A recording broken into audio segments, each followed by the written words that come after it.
বাবায় ঘুমায়, ভাই বোনেরা ঘুমায়, দুঃখিনী মা ঘুমায় না।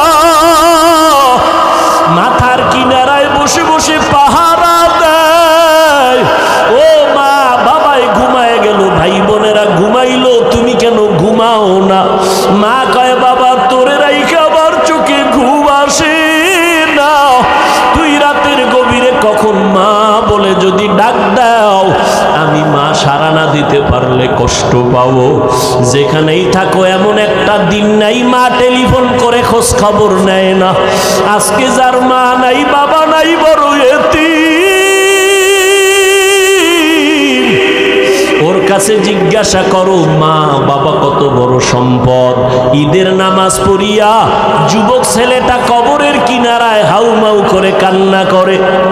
ও যুবক, ঈদের দিন সবাই আনন্দ করে, তুমি কবরের কিনারায় কান্না কেন করো?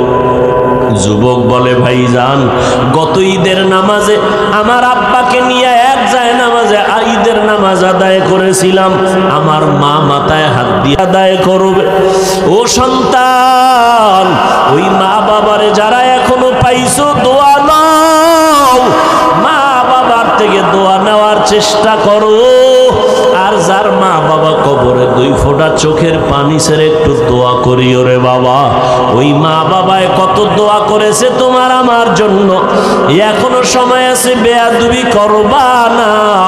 অন্তর থেকে আমার মাওলার কাছে তওবার নিয়তে বলো, আল্লাহ মরে গেলে যাব, হায়াতের মালিক আল্লাহ, ইজ্জতের মালিক আল্লাহ, আজকে থেকে আর নামাজ ছাড়বো না, ওলামায়ে কেরামের বিরোধিতা করব না, মা বাবার দোয়া নিয়ে চলবো, 5 বেলার নামাজ পড়বো, স্কুলে পড়ি যেখানেই থাকি নবীর সুন্নাত অনুযায়ী চলবো। মহান আল্লাহ তাআলার এই ছবিটিকে সম্মান করে ভিডিওটিকে লাইক করে চ্যানেলটিকে সাবস্ক্রাইব করে দাও। কারণ তুমি যদি মহান আল্লাহ তাআলার ছবিকে সম্মান করে চ্যানেলটিকে সাবস্ক্রাইব করে দাও, তাহলে মহান আল্লাহ তাআলা তোমার প্রতি খুশি হয়ে খুব দ্রুত একটি দারুণ সুসংবাদ নিয়ে হাজির হবেন। তো অবশ্যই টের করে